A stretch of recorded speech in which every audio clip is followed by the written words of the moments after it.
है देवेश का कि हम अंडर प्रोविजन को एसेट क्यों कहते हैं।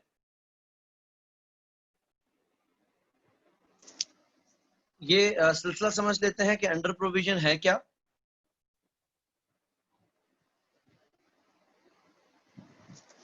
तो उसके हवाले से हमने एक चीज पढ़ी थी कि क्योंकि टैक्स अथॉरिटी के फिस्कल ईयर और कंपनी के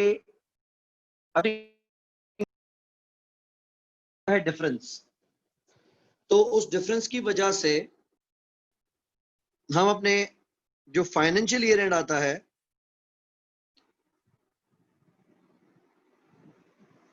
क्योंकि हम गालिबन अलग वक्त पे क्लोजिंग कर रहे हैं और जो टैक्सेशन अथॉरिटीज क्लोजिंग करेंगी वो अलग वक्त पे करेंगी, तो हम क्या करेंगे,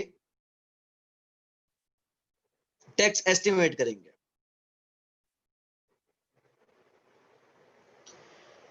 अब ये एस्टिमेटेड जो टैक्स है ये दर हकीकत हमारे लिए क्या है, हमारे लिए खर्चा है ना। तो हम इसको डेबिट करते हैं एक्सपेंस में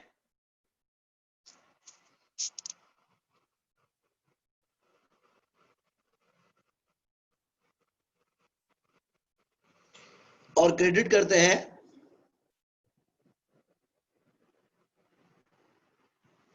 प्रोविजन फॉर टैक्स। अब आपने जब बिलफर्स 2018 का टैक्स एस्टिमेट किया, तो let's say for instance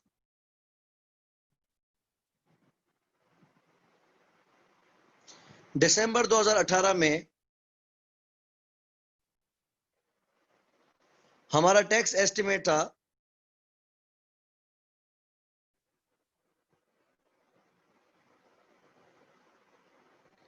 $3.4 million का। तो हम दिसंबर की जब स्टेटमेंट्स क्लोज कर रहे होंगे उस वक्त प्रॉफिट एंड लॉस में टैक्स चार्ज दिखा देंगे 3.4 मिलियन का और लायबिलिटी दिखा देंगे एस प्रोविजन फॉर टैक्स, वो भी 3.4 मिलियन का।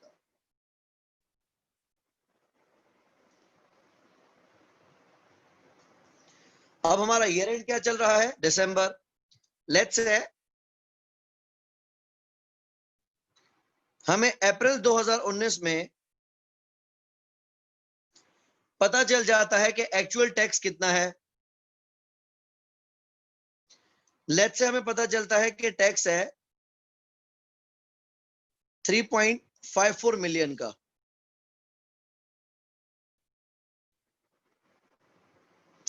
अब आपने जो अपना अंदाजा लगाया उसमें खर्चा कितना दिखा दिया था, 34 लाख का। अगर कि इसमें अंदाजे की गुंजाइश ना होती थी, आपको दिसंबर में ही पता होता कि आपका टैक्स कितना है, तो आप दिसंबर में ही 35,40,000 रुपए को एक्सपेंस दिखाते। लेकिन प्रॉब्लम ये रही कि टाइमिंग डिफरेंस की वजह से हमने दिसंबर में, क्योंकि टैक्स रिकॉर्ड करना था और हम अप्रैल का वेट नहीं कर सकते थे, ना ही एफबीआर वाले अप्रैल में आ सकते थे, तो हमने क्या किया, अपनी तरफ से एक टैक्स एस्टिमेट करके और 34 लाख रुपए का खर्चा दिखा दिया।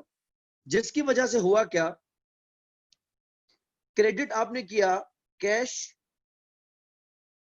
और बैंक। कैश और आपने पेमेंट की 35,40,000 की, जबकि लायबिलिटी आपकी सेटल कितनी हुई, रिकॉर्डेड थी लायबिलिटी 34 लाख की। तो पिछले साल आपने जो टैक्स की फिगर दी थी, जो टैक्स का एस्टिमेट दिया था,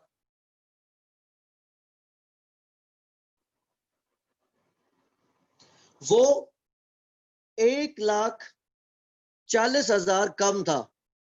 तो हमने इसको नाम दिया, वैसे इसको अकाउंट में तो रखेंगे करंट टैक्स के नाम से,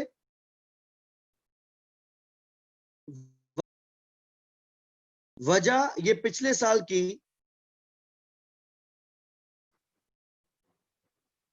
अंडर प्रोविजन है।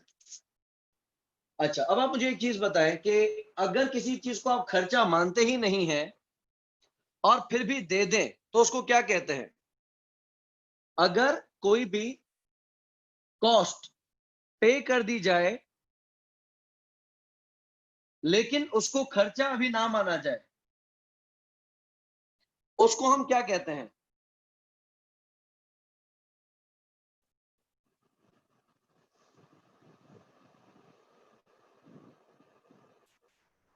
Prepaid expense, correct. तो आपने खर्चा तस्लीम किया है 34 लाख को और पे कर दिए हैं 35,40,000।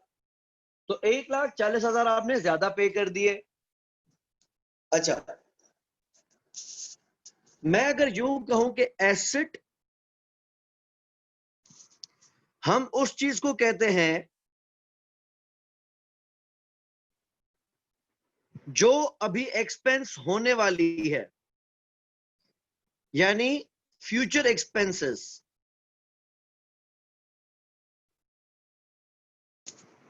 तो अगर आप किसी को प्रीपेड एसेट दिखाते हैं तो प्रीपेड एसेट का मकसद क्या होता है कि इसको हम अभी खर्चा मानेंगे। अभी हमने इसको खर्चा माना नहीं है लेकिन हम इसको खर्चा मानेंगे। तो ये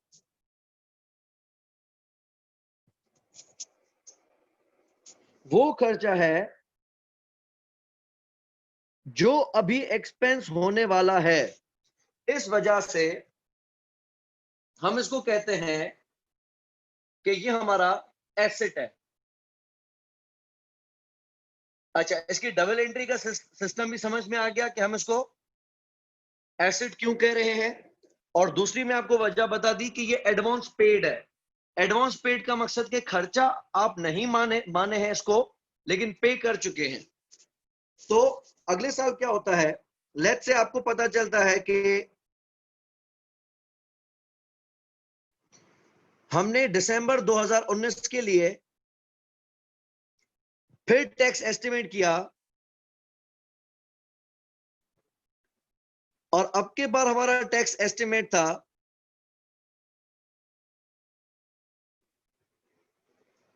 35,60,000। तो हम 2019 जब इनकम स्टेटमेंट बनाएंगे तो उसमें ऑल टुगेदर हमारा टैक्स एक्सपेंस दिखेगा, एक तो इस साल का 3.56 मिलियन प्लस पिछले साल का अंडर प्रोविजन कितना था 0.14 मिलियन। तो 35,60,000 प्लस 1,40,000 कितने बने?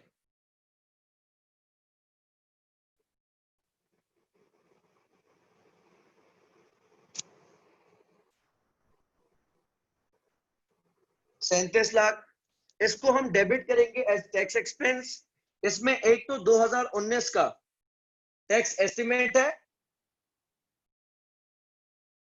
और दूसरा 2018 का अंडर या ओवर प्रोविजन है।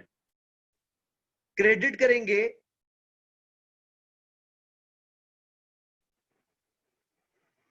प्रोविजन फॉर टैक्स 35,60,000 से और क्रेडिट करेंगे करंट टैक्स जो कि पिछले साल का अंडर प्रोवाइडेड था 1,40,000 से। तो क्योंकि साल के बीच में हम किसी चीज को एक्सपेंस नहीं दिखाएंगे, क्योंकि हमारी स्टेटमेंट्स बनेंगी साल के आखिर में, तो एक्सपेंस जो दिखाया जाएगा वो साल के आखिर में दिखाया जाएगा जब क्लोजिंग होगी। अप्रैल 2019 में तो कोई क्लोजिंग नहीं हो रही है, हम तो साल के बीच में खड़े हैं। तो हम उसको कहते हैं कि बेटा फिलहाल तुम एसेट में रुको, मैं आपको बाद में प्रॉफिट लॉस में भेजता हूं। जब क्लोजिंग का वक्त आएगा तो हम उसको प्रॉफिट लॉस में भेज देते हैं। इस वजह से हम इसको टेम्पररीली एसेट ट्रीट करते हैं, क्योंकि हम पे कर चुके हैं लेकिन खर्चा हमने नहीं माना।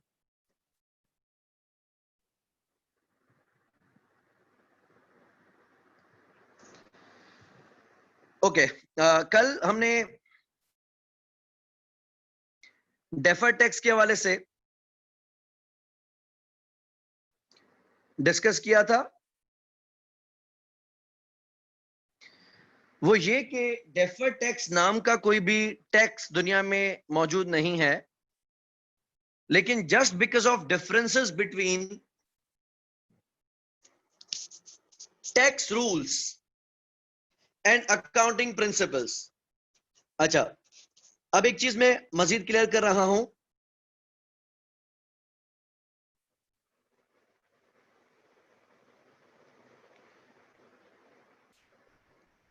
हम डेफर्ड टैक्स रिकॉर्ड करेंगे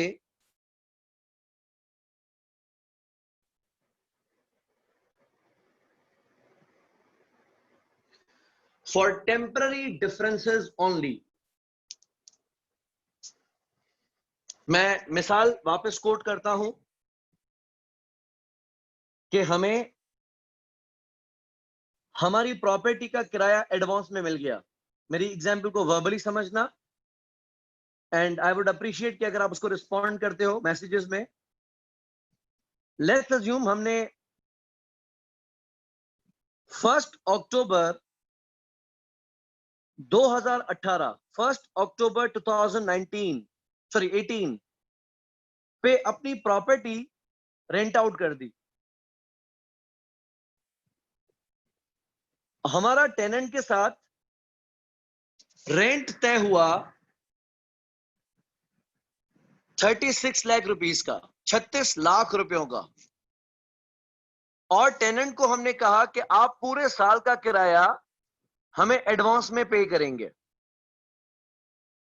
टेनेंट ने हमें 36 लाख रुपए पूरे साल का किराया एडवांस में पे कर दिया ऑन 1 अक्टूबर 2018।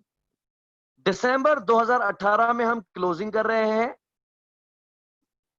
तो 31 दिसंबर 2018 तक 36 लाख में से हम सिर्फ अक्टूबर, नवंबर और दिसंबर 3 महीने का किराया हलाल कर चुके हैं। कितना बनेगा 3 महीने का किराया?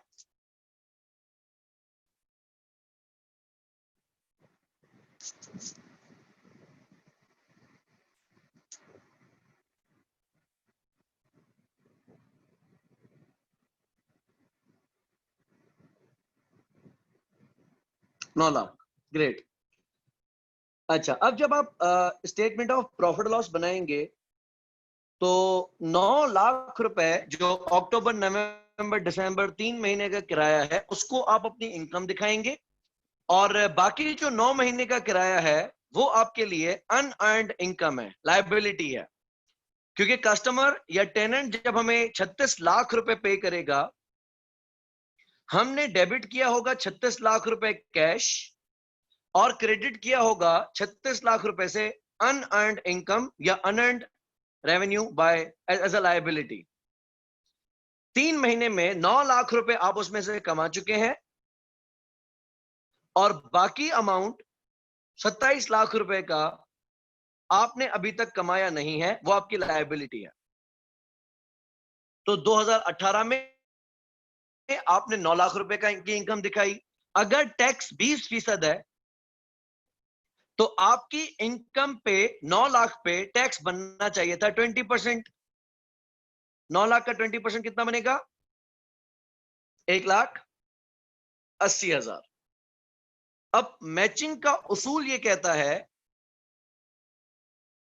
मैचिंग कॉन्सेप्ट ये कहता है कि आपने जिस साल में 9 लाख रुपए की इनकम दिखाई, उस ही साल में 9 लाख रुपए के ऊपर लगने वाला टैक्स भी दिखना चाहिए।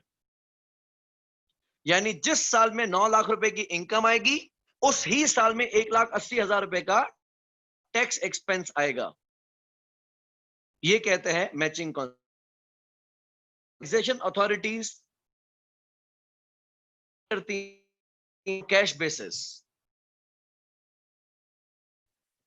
हमें पैसे मिले हैं 36 लाख रुपए।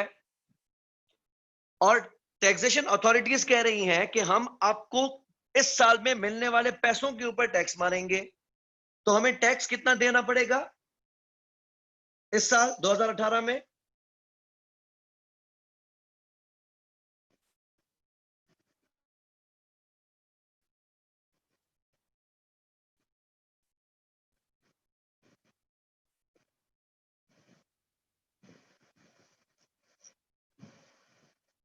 दो 2018 में हमें टैक्स कितना देना पड़ेगा?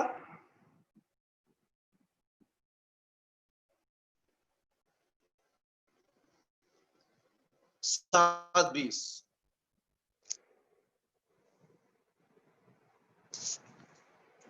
करेक्ट, 36 लाख का 20%। अब प्रॉब्लम क्या हो रही है कि हम 2018 में इनकम दिखा रहे हैं 9 लाख की, दिखा रहे हैं 1,20,000 रुपए का। अगर ये मुआहदा सिर्फ 1 साल का है और सितंबर 2019 में किराएदार हमारा मकान खाली कर देता है, तो हम 2019 में रेंटल इनकम कितनी दिखाएंगे? 2019 में रेंटल इनकम कितनी दिखाएंगे?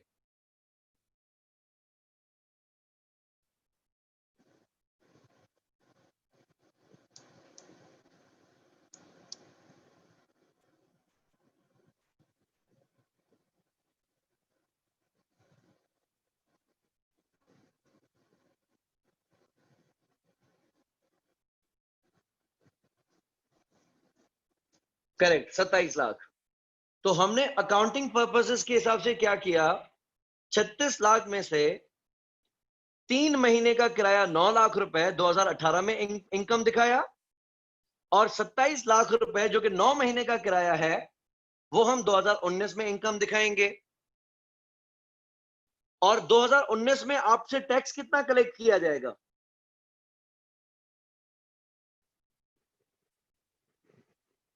टू 2019 में हमारी इनकम पे टैक्स कितना लगेगा?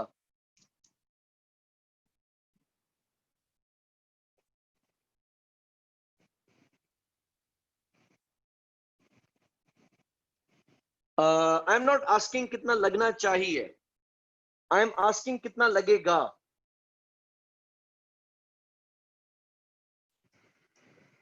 Zero. Correct, correct Devesh, Amrita, yes, Shariq बिल्कुल ठीक। टैक्स तो हमारा ऑलरेडी पेड है। अच्छा, अगर हम टैक्स को खर्चा तभी मान लेते हैं जब हम पे करते हैं, तो इससे मिसमैच क्रिएट हो रहा है। वो हमने क्या देखा कि हमने इनकम दिखाई 9 लाख रुपए की 2018 में और 27 लाख रुपए की 2019 में, लेकिन 7,20,000 रुपए का ही टैक्स हमने भर लिया 2018 में, और 2019 में सिर्फ कमाया ही कमाया और टैक्स कोई नहीं दिया। लेकिन था क्या, हमने जो एडवांस में टैक्स दे दिया था 2018 में, वो अगले साल कंपनसेट हो गया। अगले साल आप इनकम कमा रहे हैं लेकिन टैक्स नहीं दे रहे। तो ये जो डिफरेंस है, टाइमिंग डिफरेंस, इसको हम क्या कह रहे हैं? टेम्पररी डिफरेंस, वक्ती है। टैक्स भरना जरूर है, ऐसा नहीं कि टैक्स ही नहीं भरना, टैक्स भरना है, लेकिन वक्त का फर्क है। अच्छा, अब दूसरी मिसाल सुन लेते हैं। अगर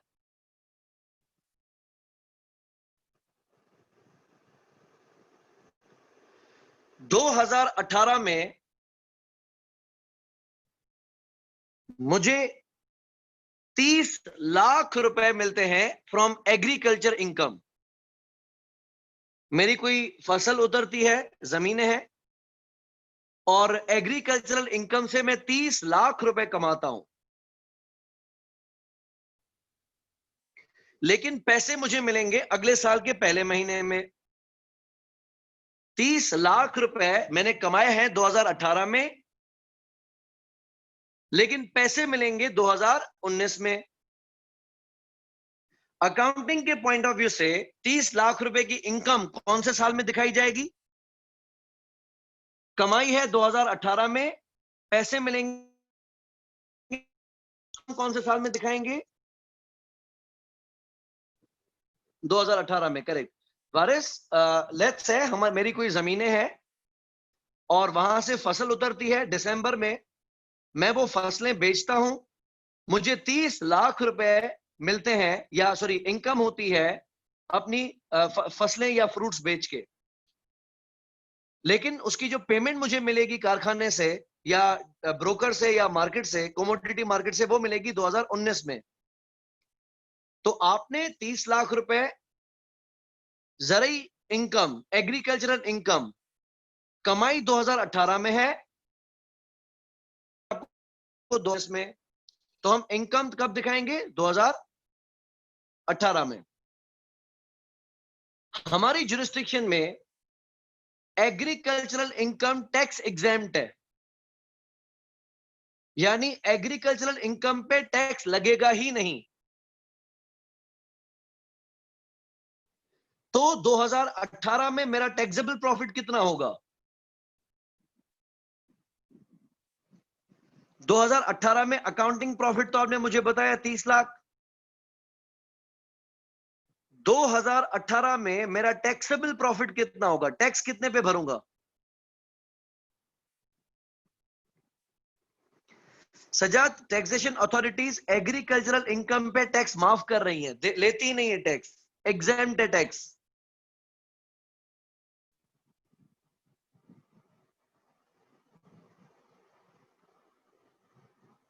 यस अमृता, करेक्ट। मेरी 2018 में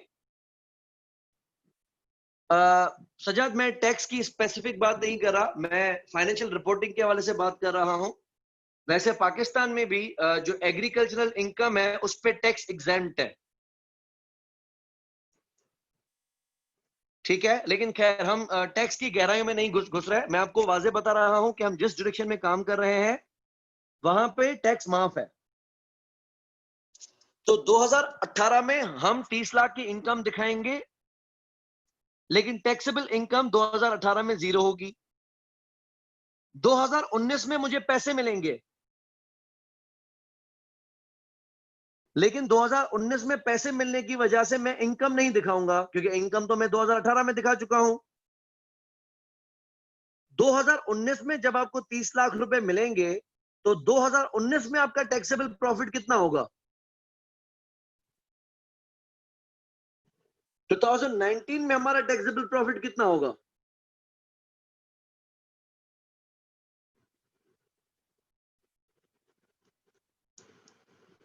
करेक्ट वारिस, यस सजाद, बिल्कुल ठीक। अब प्रॉब्लम यह है कि मैंने 2018 में इनकम माना, लेकिन मुझे पैसे नहीं मिले थे। 2019 में मुझे पैसे मिले, लेकिन 2019 में मैं इनकम नहीं मान रहा। टैक्सेशन अथॉरिटीज ना तो इनकम कमाने पे इनकम मान रहे हैं, ना तो पैसे मिलने पर इनकम मान रहे हैं।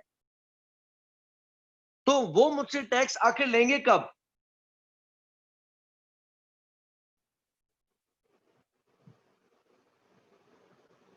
करेक्ट, क्योंकि एग्जेम्प्ट है। अच्छा, अब मेरे और उनके फिगर के दरमियान डिफरेंस है, मैं दिखा रहा हूं और टैक्सेबल इनकम के अंदर प्रॉफिट नहीं दिख रहा। ये डिफरेंस बेसिकली कभी भी रिवर्स नहीं होगा, कभी भी खत्म नहीं होगा। ये डिफरेंस टेम्पररी डिफरेंस नहीं है और इसके ऊपर कोई भी डेफर टैक्स नहीं बनेगा।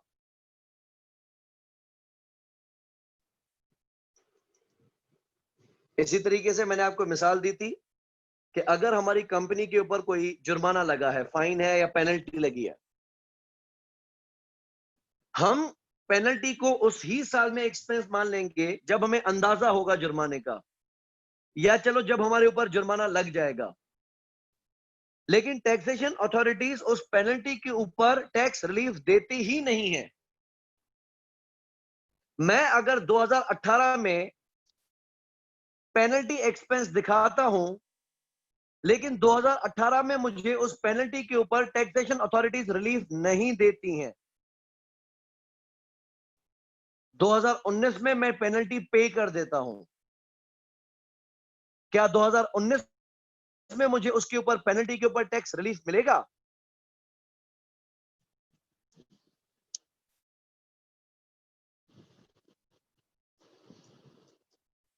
नहीं मिलेगा। करेक्ट, करेक्ट, नहीं मिलेगा। तो 2020 में, 21 में, 22 में, 23 में कभी तो मिलेगा? नहीं, कभी भी नहीं मिलेगा, क्योंकि ये टाइम का डिफरेंस नहीं है, ये हमारा नजरियाती फर्क है। हम उस एक्सपेंस को एक्सपेंस मानते हैं, जबकि टैक्सेशन अथॉरिटीज उस पेनल्टी को एक्सपेंस तस्लीम ही नहीं करती। ये वक्ती फर्क नहीं है, ये टेम्पररी फर्क नहीं है। लिहाजा डेफर्ड टैक्स सिर्फ और सिर्फ बनेगा टेम्पररी डिफरेंसेस। अगर कोई नॉन टेम्पररी या परमानेंट डिफरेंसेस है,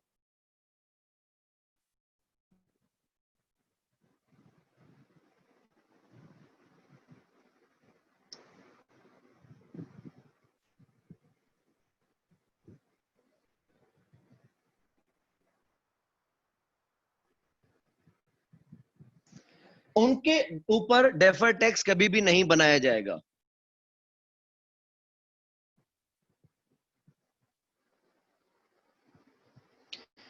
अच्छा, अब हमने पहला तरीका देखा था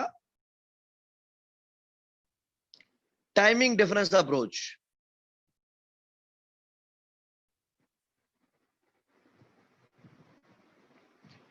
टाइमिंग डिफरेंस अप्रोच में हम क्या देख रहे थे, इसको हम नाम देते हैं इनकम स्टेटमेंट मेथड का भी। इसमें हम क्या चीज देख रहे थे कि अकाउंटिंग प्रॉफिट और टैक्सेबल प्रॉफिट के दरमियान जो डिफरेंस होगा, उसके बेसिस पे हम डेफर्ड टैक्स रिकॉर्ड करेंगे। अगर अकाउंटिंग प्रॉफिट ज्यादा है और टैक्सेबल प्रॉफिट कम है, टैक्स हमेशा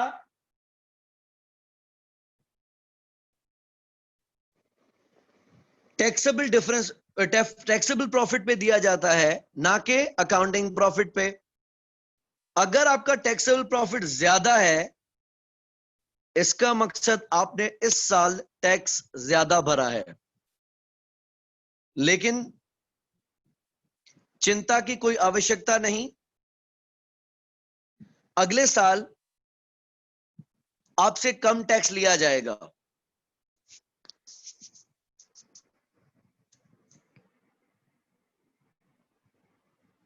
सॉरी, अगर टैक्सेबल प्रॉफिट कम है तो आपने टैक्स कम पे किया है, अगले साल आपसे ज्यादा टैक्स लिया जाएगा।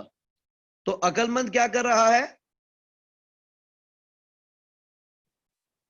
अक्लमंद अभी से इसको अपना फायदा नहीं मान रहा, बल्कि अपनी लायबिलिटी मान रहा है।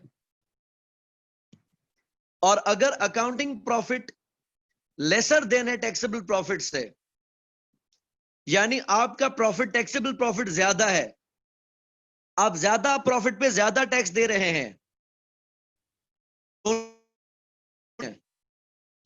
ये आपका नुकसान नहीं है। अक्लमंद क्या कर रहा है? उस पेमेंट को अपना एसेट दिखा रहा है, क्योंकि उसको पता है कि मुझे इसका वापस फायदा मिलेगा।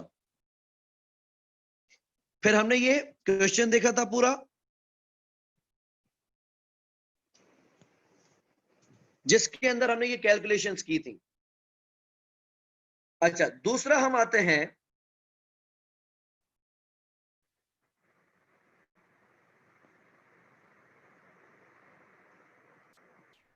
डेफर्ड टैक्स कैलकुलेट करने की अप्रोच, जिसका नाम है टेम्पररी डिफरेंस अप्रोच। पहली का नाम क्या था? इनकम स्टेटमेंट अप्रोच या टाइमिंग डिफरेंस अप्रोच। यह है टेम्पररी डिफरेंस अप्रोच, इसका नाम है बैलेंस शीट मेथड।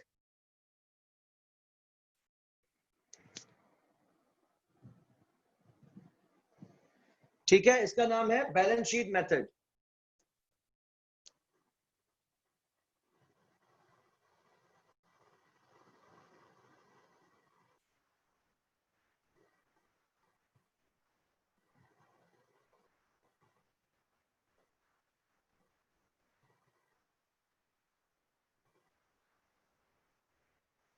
ओके, ये अप्रोच किस तरीके से वर्क करेगी, अब इसको देख लेते हैं। हमें देखना है difference between carrying value of asset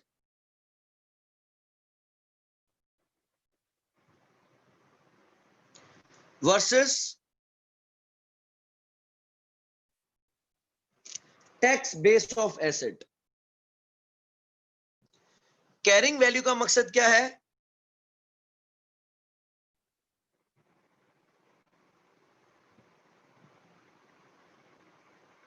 asset की वो वैल्यू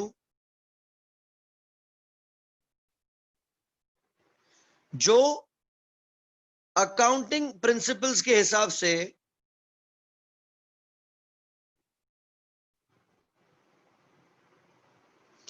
बनती है, से नेट बुक वैल्यू। कैसे कैलकुलेट करते हैं? Cost minus accumulated depreciation. And what is tax base?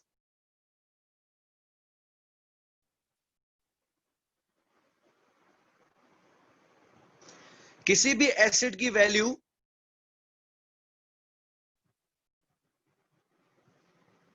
जो कि टैक्स रूल्स के हिसाब से बनती है,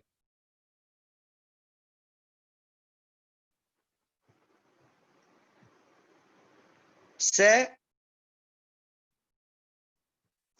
TWDV, tax written down value. दोनों में फर्क क्या है? नेट बुक वैल्यू के लिए हम कॉस्ट में से माइनस करते हैं अक्यूमुलेटेड डेप्रिसिएशन, और TWDV के लिए हम कॉस्ट में से माइनस करेंगे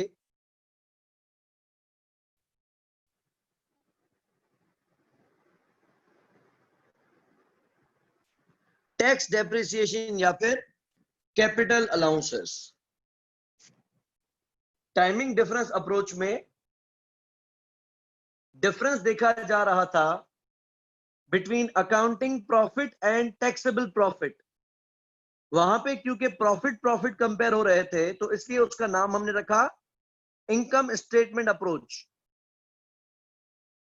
जबकि यहां पे एसेट एसेट से कंपेयर हो रहा है, एसेट की बैलेंस शीट वैल्यू और एसेट की टैक्स वैल्यू आपस में कंपेयर हो रही हैं।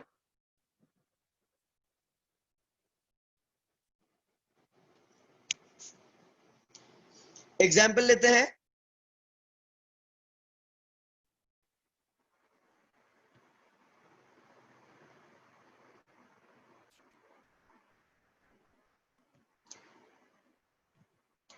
कि हमारी कंपनी को $40,000 का डिविडेंड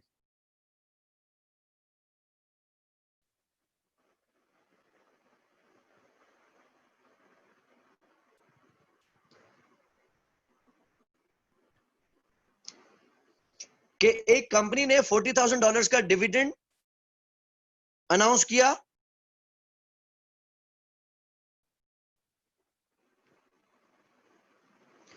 जिसके शेयर्स एक्स लिमिटेड के पास हैं।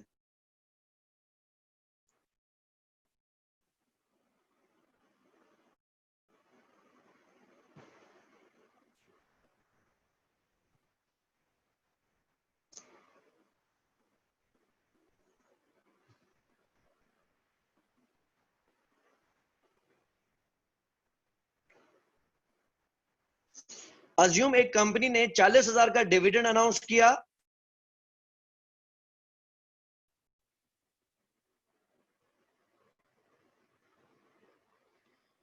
दिसंबर 2019 पे, लेकिन हमें जो डिविडेंड मिलेगा वो मिलेगा जनवरी 2020 में। आप मुझे बताएं कि अकाउंटिंग स्टेटमेंट्स में, फाइनेंशियल स्टेटमेंट्स में हम इस डिविडेंड को कैसे शो करेंगे?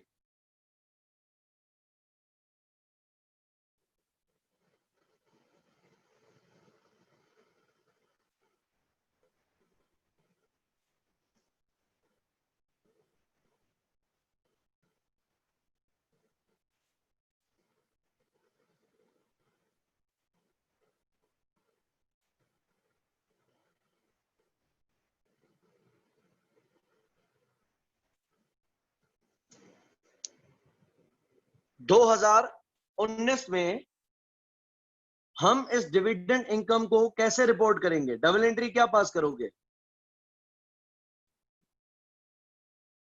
याद रहेगी, डिविडेंड हम दे रहे नहीं है, हमें मिल रहे हैं। यस करेक्ट दिवेश, हमारी इनकम है। डबल एंट्री क्या आप करोगे?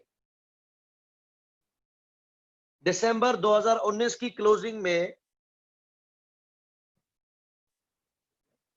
हम इस 40,000 को कैसे शो करेंगे?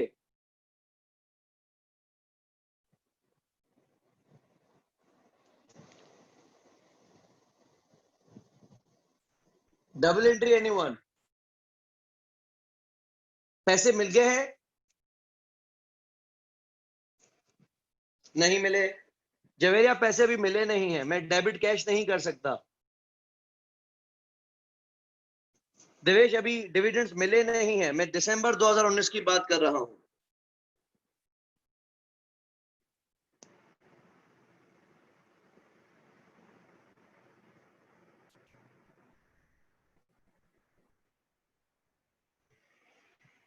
तो हम डेबिट कर लेते हैं डिविडेंड रिसीवेबल,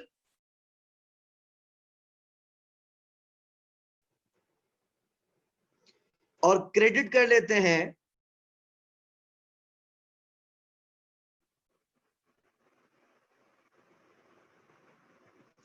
डिविडेंड इनकम, सीधा प्रॉफिट लॉस में। याद रहे, डिविडेंड्स हम पे नहीं कर रहे। अगर डिविडेंड पे किए जाते हैं तो उसको एक्सपेंस नहीं माना जाता।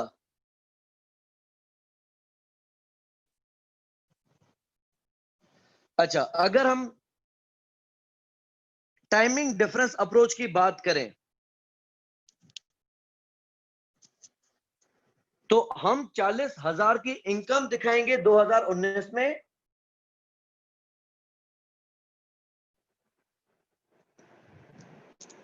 जबकि इसका टैक्स कब पे किया जाएगा?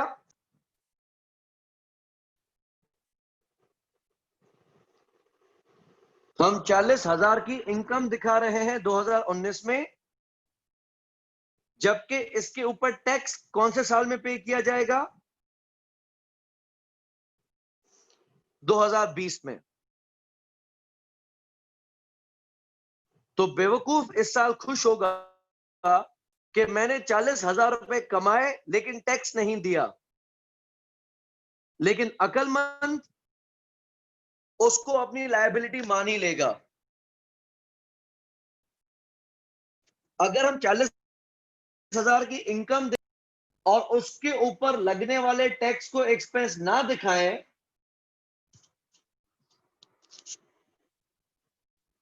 तो बेवकूफी होगी। अगर हम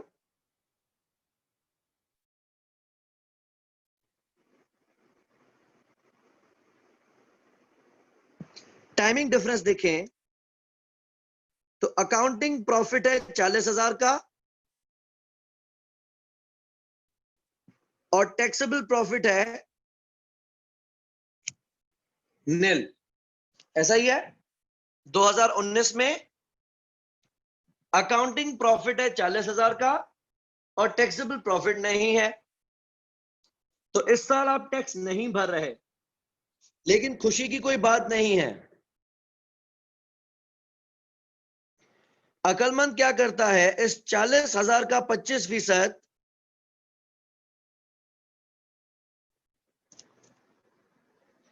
आज ही अपने अकाउंट्स में लायबिलिटी दिखा देगा। इसी क्वेश्चन को हम करते हैं टेम्पररी डिफरेंस अप्रोच के थ्रू।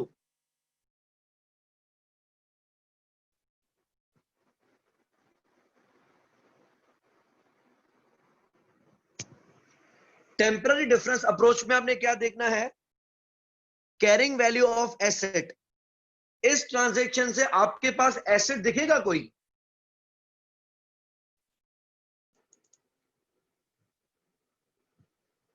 क्या इस डिविडेंड इनकम की वजह से हमारी बैलेंस शीट में कोई एसेट दिखेगा?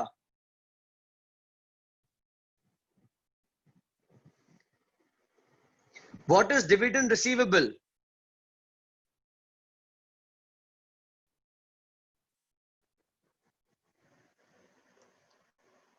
What is nature of receivable? Asset, yes. तो हमारे पास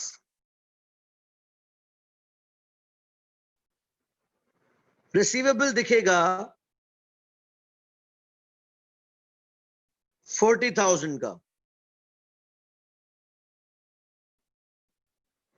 जबकि टैक्सेशन अथॉरिटीज इसको अभी रिसीवेबल नहीं मानेंगी। डिफरेंस है 40,000 रुपए का, और ये भी बना डेफर्ड टैक्स लायबिलिटी।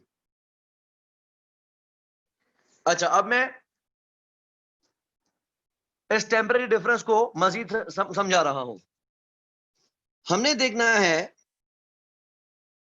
एसेट की कैरिंग वैल्यू को और एसेट की टैक्स बेस को। अगर carrying value is greater than tax base, अगर कैरिंग वैल्यू ज्यादा है और टैक्स बेस कम है, तो IAS 12 में इसका नाम है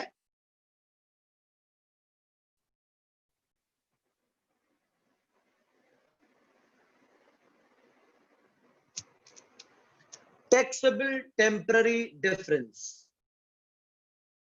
जब भी एसेट की कैरिंग वैल्यू टैक्स बेस से ज्यादा है, तो इन दोनों के दरमियान डिफरेंस को नाम दिया जाएगा टैक्सेबल टेम्पररी डिफरेंस। उस टैक्सेबल टेम्पररी डिफरेंस को मल्टीप्लाई किया जाएगा टैक्स रेट से, तो ये बनेगी हमारी डेफर्ड टैक्स लायबिलिटी।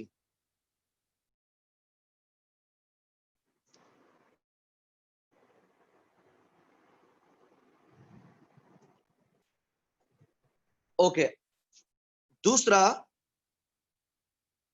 अगर एसेट की carrying value is lesser than tax base, अगर carrying value, okay Javeria repeat कर रहे हैं, अगर एसेट की कैरिंग वैल्यू ज्यादा है और टैक्स बेस कम है, तो इन दोनों के दरमियान जो डिफरेंस होगा उसको कहा जाएगा टैक्सेबल टेम्पररी डिफरेंस। इसमें मैं आपको एक मिसाल दे रहा हूं।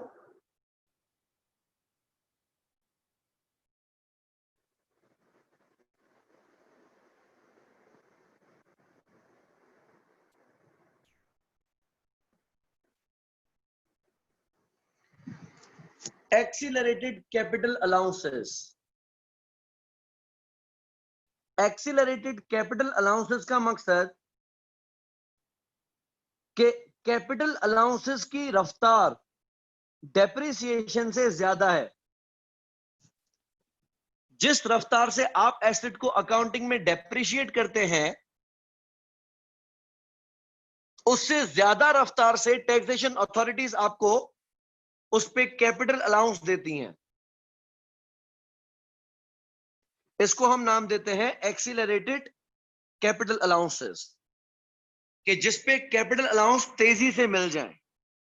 तो जब भी एसेट की कैरिंग वैल्यू ज्यादा होगी टैक्स बेस के मुकाबले में, तो दोनों के दरमियान जो डिफरेंस होगा उसका नाम होगा टैक्सेबल टेम्पररी डिफरेंस। उस डिफरेंस के ऊपर हम टैक्स रेट लगाएंगे, जो आंसर आएगा वो कहलाएगी डेफर्ड टैक्स लायबिलिटी। अभी इसको कंप्लीट करता हूं, फिर मिसाल की तरफ वापस आते हैं। कैरिंग वैल्यू अगर कम है टैक्स बेस से, तो इसका नाम होता है डिडक्टेबल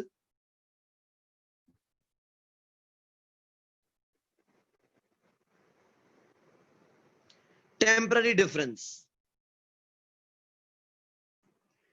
अगर कैरिंग वैल्यू ज्यादा हुई तो टैक्सेबल, अगर टैक्स बेस ज्यादा हुआ तो डिडक्टेबल टेम्पररी डिफरेंस।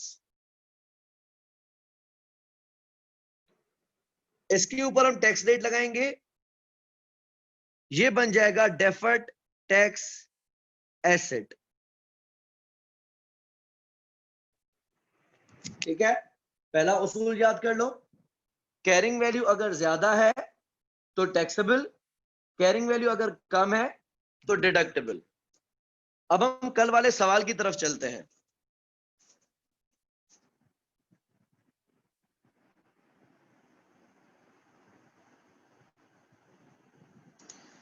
कल हमने खरीदी थी एक मशीन,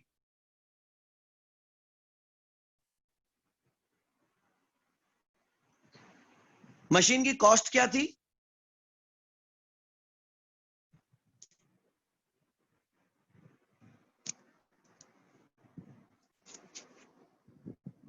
मशीन हमने कितने की खरीदी है?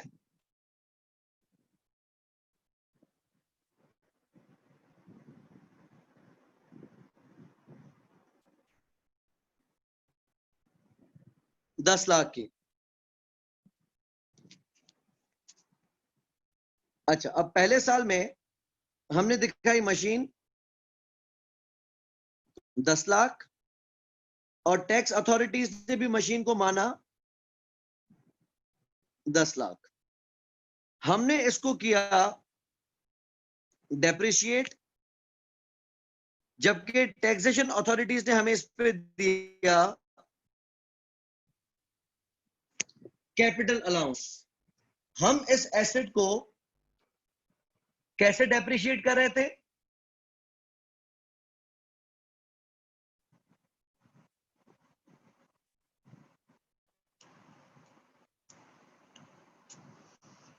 हम इस मशीन को डेप्रिशिएट कैसे कर रहे थे?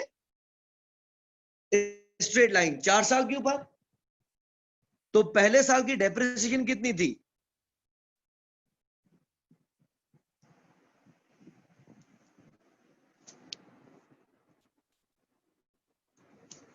पहले साल हमने एसेट को डेप्रिशिएट किया था 2.5 लाख से।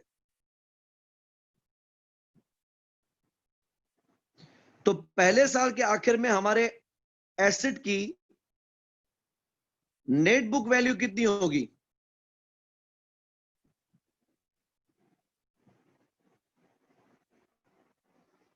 7.5 लाख। जबकि टैक्सेशन अथॉरिटीज ने हमें पहले साल कितना रिलीफ अलाउ कर दिया?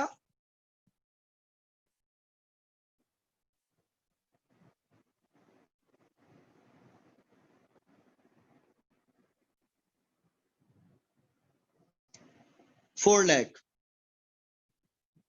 अच्छा, अब यहां पे देखें कि कैपिटल अलाउंस बढ़ा है डेप्रिसिएशन के मुकाबले में। जब भी कैपिटल अलाउंस की रफ्तार डेप्रिसिएशन से तेज हो तो उसको हम कहते हैं एक्सीलरेटेड कैपिटल अलाउंसेस। टैक्स के हिसाब से हमारे एसेट की वैल्यू क्या बचेगी 1 साल के बाद?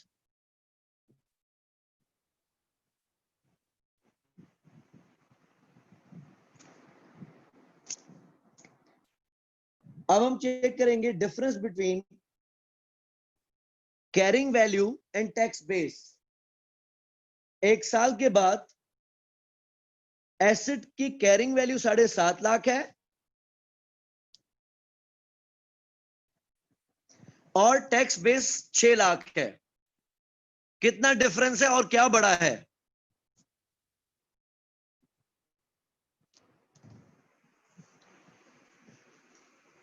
कितना डिफरेंस है और दोनों में से कौन सी फिगर बड़ी है?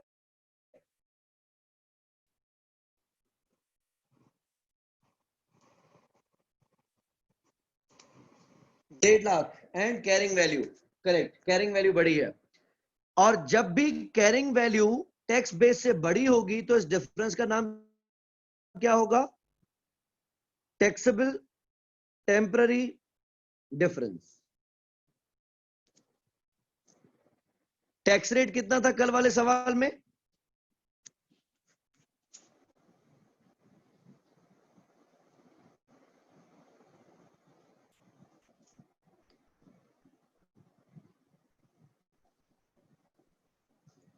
%25।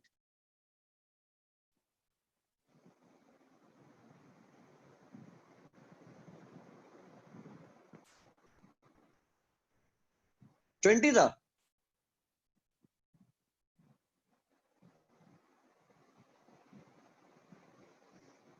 $25 है ना?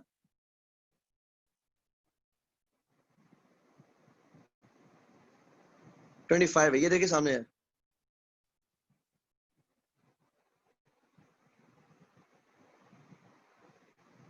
ठीक, अच्छा, ये आ गया हमारा टैक्सेबल टेम्पररी डिफरेंस। 1.5 लाख का 25% कितना बनेगा?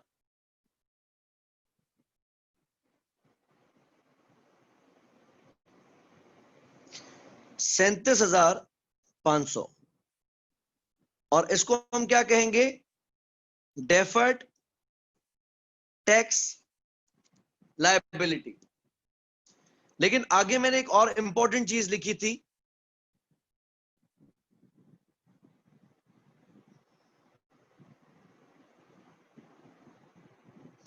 As eight. एज एट का क्या मकसद है? ये लायबिलिटी फॉर द ईयर नहीं है।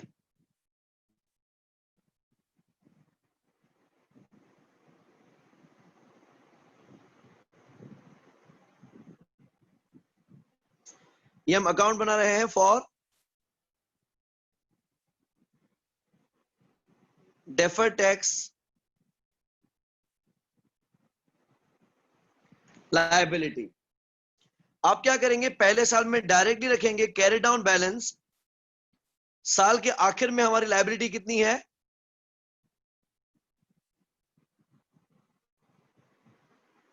37,500।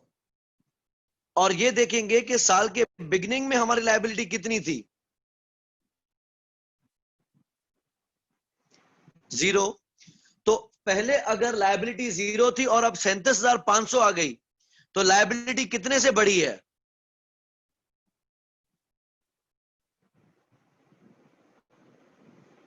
हमने लायबिलिटी को किया क्रेडिट टैक्स चार्ज की वजह से।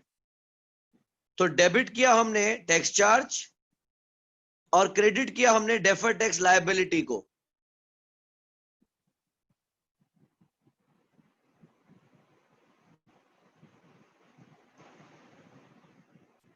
अगले साल ब्रॉड डाउन बैलेंस कितना आएगा?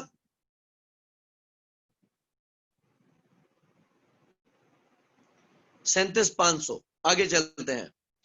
दूसरे साल हम एसेट को कितने से डेप्रिशिएट कर रहे हैं? स्ट्रेट लाइन है,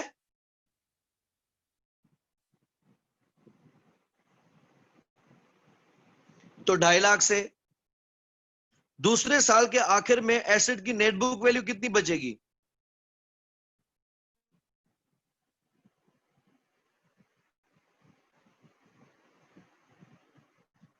दूसरे साल के आखिर में एसेट की नेट बुक वैल्यू कितनी बचेगी? 5 लाख।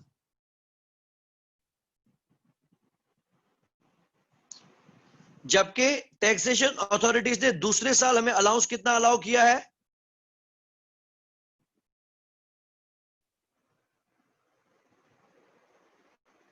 दूसरे साल की टैक्स डेप्रिसिएशन कितनी है? 3 लाख।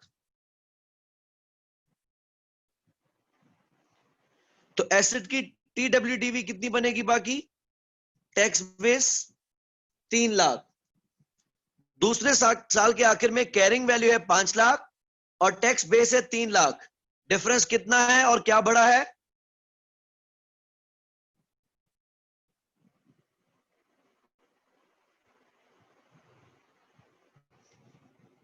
दो लाख का डिफरेंस है और कैरिंग वैल्यू बड़ी है। कैरिंग वैल्यू बड़ी है तो हम इसको क्या कहेंगे? Taxable temporary difference. और इस पे लगाएंगे 25%। 2 लाख का 25% क्या बनेगा?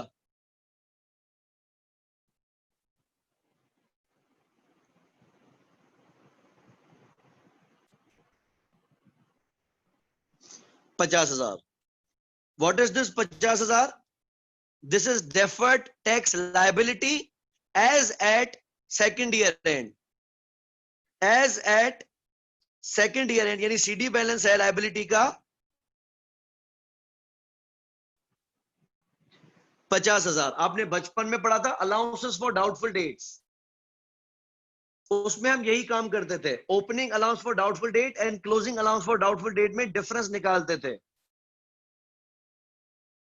तो आपकी डेफर्ड टैक्स लायबिलिटी की ओपनिंग फिगर थी 37,500 और क्लोजिंग फिगर है 50,000।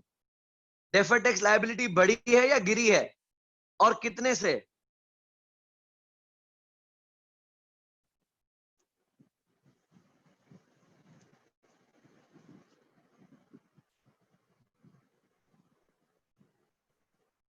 $12,500 से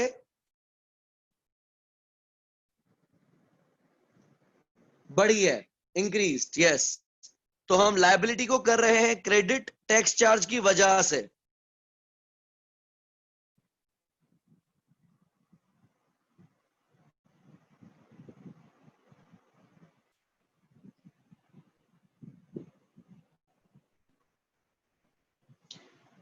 तीसरे साल का बीडी बैलेंस बन जाएगा यही।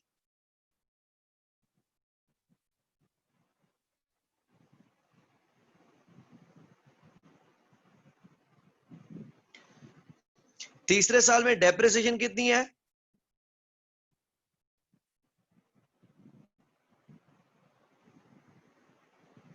वही 2.5 लाख।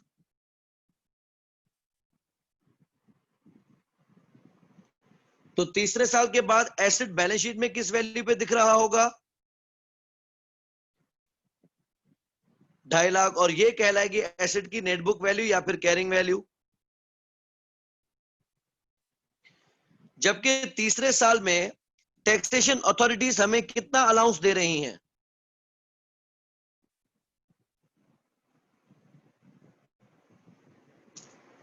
2 लाख का।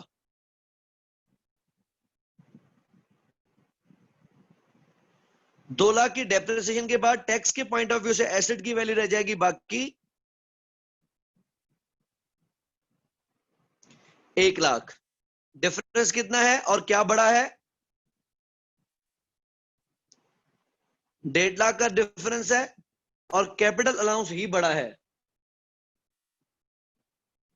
वापस आ गया 1.5 लाख का 25%, 37,500। हमने क्लोजिंग बैलेंस रखा डायरेक्टली आके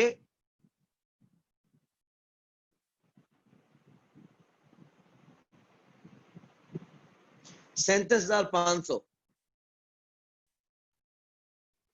वारिस, अगर किसी साल में अगर आप जनरली पूछ रहे हैं कि ओवरऑल मिसाल चारों सालों में हमारा डेप्रिसिएशन का तरीका चार्ज करने का और टैक्सेशन अथॉरिटी के कैपिटल अलाउंस देने का तरीका अगर एक जैसा है तो कोई भी टेम्पररी डिफरेंस नहीं आएगा। आपके अकाउंटिंग प्रॉफिट और टैक्सेबल प्रॉफिट में कोई फर्क नहीं आएगा। एसेट की कैरिंग वैल्यू और टैक्स बेस में कोई फर्क नहीं आएगा।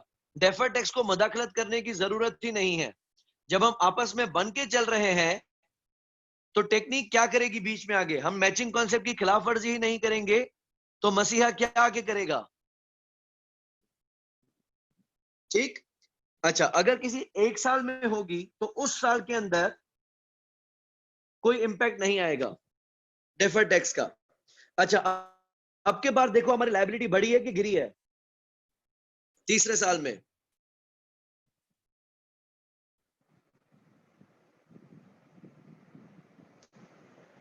तीसरे साल में लायबिलिटी इंक्रीज हुई है या decrease? Decrease.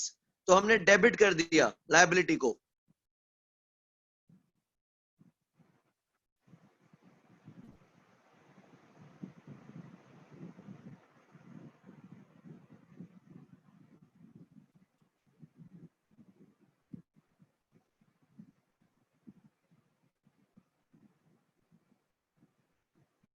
Last year brought down balance वही बनेगा जो लास्ट ईयर का सीडी था, 37,500 का। आखिरी साल में हम एसेट को डेप्रिशिएट कितने से करेंगे?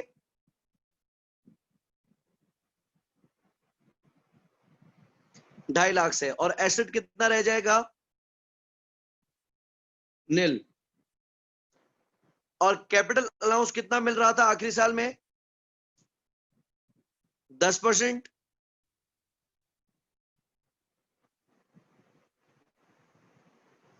तो एसेट की टीडब्ल्यूडीपी कितनी रह जाएगी?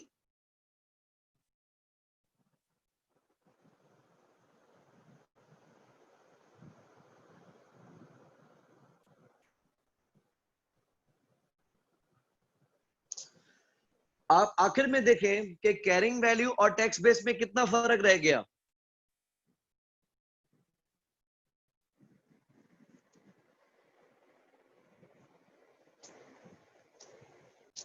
जीरो।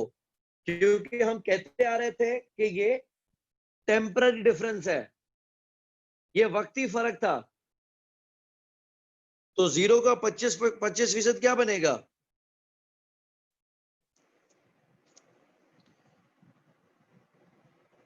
जीरो। तो हमारी चौथे साल के आखिर में लायबिलिटी कितनी है? जीरो। ओपनिंग कितनी थी? 37,500।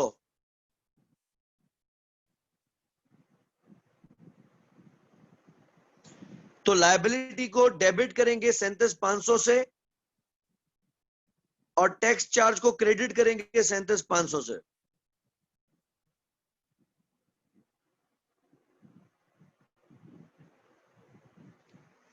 अकाउंट की वैल्यूज याद रखो ताकि मुझे अभी वापस नीचे नहीं आना पड़े।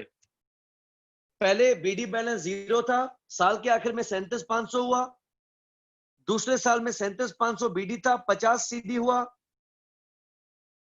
तीसरे साल में 50 बीडी था, 37,500 सीडी हुआ। चौथे साल में 37,500 सीडी बीडी था और 0 सीडी हुआ। तो हमने पहले साल में डेबिट किया टैक्स चार्ज, दूसरे साल में डेबिट किया टैक्स चार्ज, तीसरे चौथे साल में क्रेडिट किया टैक्स चार्ज।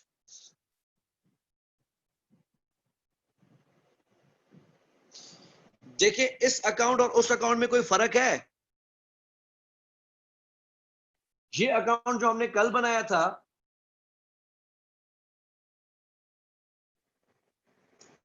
पहले साल डेबिट हुआ टैक्स चार्ज 37,500 से,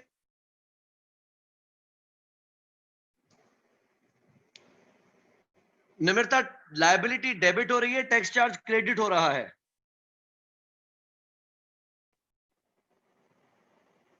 क्योंकि डेफर टैक्स के जो भी मूवमेंट्स होंगी वो सीधा प्रॉफिट और लॉस में जाएंगी।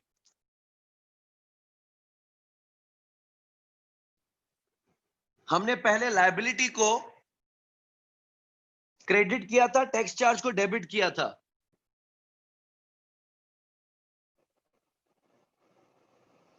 दूसरे साल भी टैक्स चार्ज को डेबिट किया और लायबिलिटी को क्रेडिट किया, और अब के बाद टैक्स चार्ज को क्रेडिट कर रहे हैं, लायबिलिटी को डेबिट कर रहे हैं,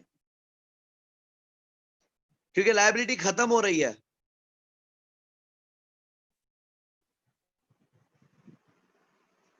तो लायबिलिटी जब क्रेडिट होगी तो करेस्पॉन्डिंग टैक्स चार्ज डेबिट होगा। इनफैक्ट लायबिलिटी जब डेबिट होगी तो टैक्स चार्ज क्रेडिट होगा, लायबिलिटी क्रेडिट होगी टैक्स चार्ज डेबिट होगा।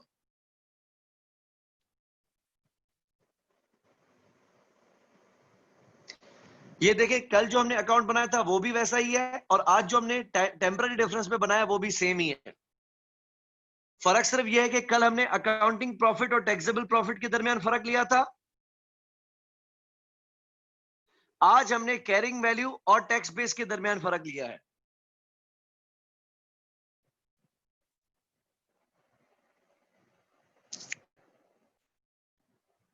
पहले साल में टैक्स चार्ज डेबिट हुआ 37,500 से, दूसरे साल में टैक्स चार्ज डेबिट हुआ 12,500 से, तीसरे साल में टैक्स चार्ज क्रेडिट हुआ 12,500 से, और चौथे साल में टैक्स चार्ज क्रेडिट हुआ 37,500 से। मसीहा ने अपना काम कर दिया, मैचिंग कॉन्सेप्ट को अपनी जगह पे रख दिया और चारों सालों का प्रॉफिट स्मूथ हो गया।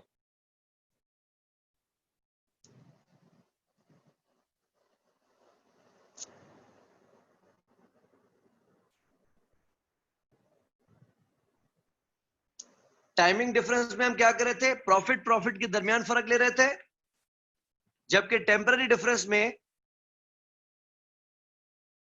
हम एसेट की कैरिंग वैल्यू और टैक्स बेस के दरमियान डिफरेंस लेंगे। बात एक ही आएगी, आंसर सेम ही आएगा। कोई कंफ्यूजन है तो पूछ ले।